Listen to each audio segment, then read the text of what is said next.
Alright, so you're looking for your first in-ear monitor, but you're not sure where to start. Don't worry, in just a few minutes, I'll break down everything you need to know, quick, simple, and easy to understand. Okay, now first things first. IEMs or in-ear monitors are high-quality earphones designed to fit snugly in your ears. Unlike regular earphones, they provide excellent sound clarity and block out external noise, making them perfect for music lovers, gamers, and even professionals who need precise audio monitoring. Now, when you're choosing your first in-ear monitor, what you'll see in the spec sheet is the type of driver that in-ear monitor uses, and this is going to give you a good idea of what they could sound like.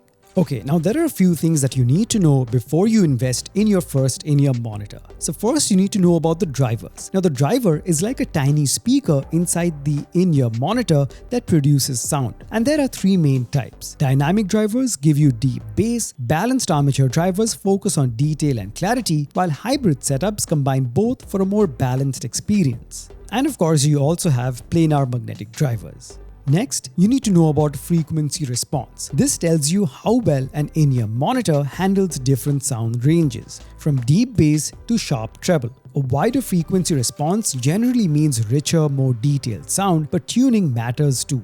Next, you need to know about impedance and sensitivity. Impedance affects how much power your in-ear monitor needs. Low impedance below 32 ohms works well with phones, while high impedance above 100 ohms may require an amplifier. Sensitivity determines how loud an in-ear monitor gets with a given power source. If you want loud, clear audio from your phone, go for lower impedance and higher sensitivity. Okay, now let's talk about budget categories. Budget friendly. If you're just starting out, budget IEMs can still deliver good sound.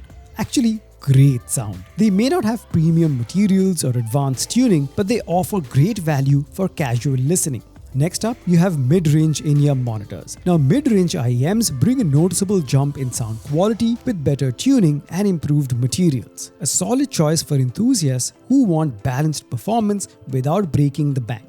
And finally, you have the high-end in-ear monitors. Now, high-end IEMs are designed for audiophiles and professionals. They use top-tier materials, multiple drivers, and precise tuning for the best sound experience. If you want studio-quality audio in a compact form, these are worth the investment. So, how do you pick the right one? Simple.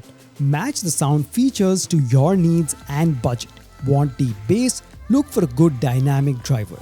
Need clarity for vocals? Balanced armatures might be better. Also consider comfort and build quality for long-term use. Whether you're looking for an affordable daily driver or a high-end audiophile experience, there's an IEM out there just for you. And additionally, pairing your in-ear monitors with a portable yet inexpensive DAC is always a very good investment, because this just makes sure that your in-ear monitors perform to their full potential and you get the best sound quality and volume that they can produce, because sometimes the inbuilt DACs in our smartphones are just very cheap and don't offer the best output. So this is something you can toss in the bag as well. And that's about it. Now you're ready to choose your first in-ear monitor. If you have any other questions, do hit me up in the comment section below. As always, the link to all the in-ear monitors, the best source to get them, the DAC and audio accessories will all be placed in the description below. And I would really appreciate if you use those links to make your purchase and start your audiophile journey with me. So thank you so much for stopping by. Make sure to smash the like button, subscribe if you haven't already, leave a comment, share this video, and I'll catch you guys very soon in the next one. Cheers.